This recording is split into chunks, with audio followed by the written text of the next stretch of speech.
আসসালামু আলাইকুম গাইজ। এই যে আইসা পড়ছে ঝড় তুফানের দিন, দেখতে পাচ্ছেন কি সুন্দর ঝড় তুফান শুরু হয়ে গেছে আমাদের মানিকগঞ্জ থানা সিঙ্গার জেলার ভিতরে ইসলামনগর গ্রামের থেকে আমরা একটা ঝড় তুফানের আয়োজন করছি।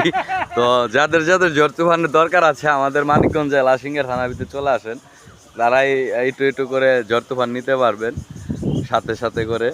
বর্তমানে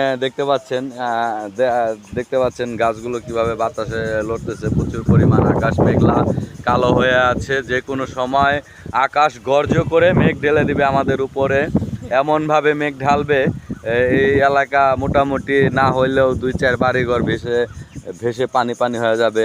কিংবা এই যে পেঁপে গাছগুলো দেখতে পাচ্ছেন, আমি অনেকবার ভিডিও করেছি কিন্তু পেঁপে গাছ ভাঙে কীভাবে দেখাইতে পারিনি। তো আজকের ভিডিওতে যদি 2-1টা ভাঙে আপনাদেরকে দেখাবো ইনশাল্লাহ। কিন্তু আমি দোয়া করি যেন না ভাঙে, কারণ একটা পেঁপে গাছ ভাঙা মানে অনেকটাই ক্ষতি। তো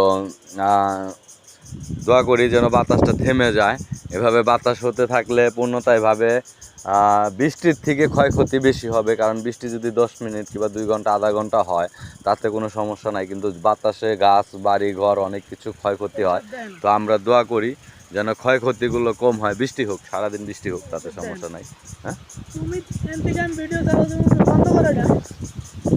গেল এই যে গেল এই মাত্র, এই বাতাসে দেখতে পাচ্ছেন এই গাছটাই মাত্র পড়ে গেল। তো আসলে দেখতে পাচ্ছেন পেঁপে সহ এই যে গাছটা কি সুন্দর ভেঙে পড়ে গেছে। আসলে এইভাবেই পেঁপে গাছগুলো ভেঙে যায়। এখানে অনেক গাছ দেখতে পাচ্ছেন ভেঙে গেছে, দেখতে পাচ্ছেন অনেকগুলো গাছ ভেঙে গেছে। তো আমি দোয়া করি যেন বাতাস না হয়, বৃষ্টি হোক, তাতে কোনো ক্ষতি নেই আমাদের ইনশাল্লাহ।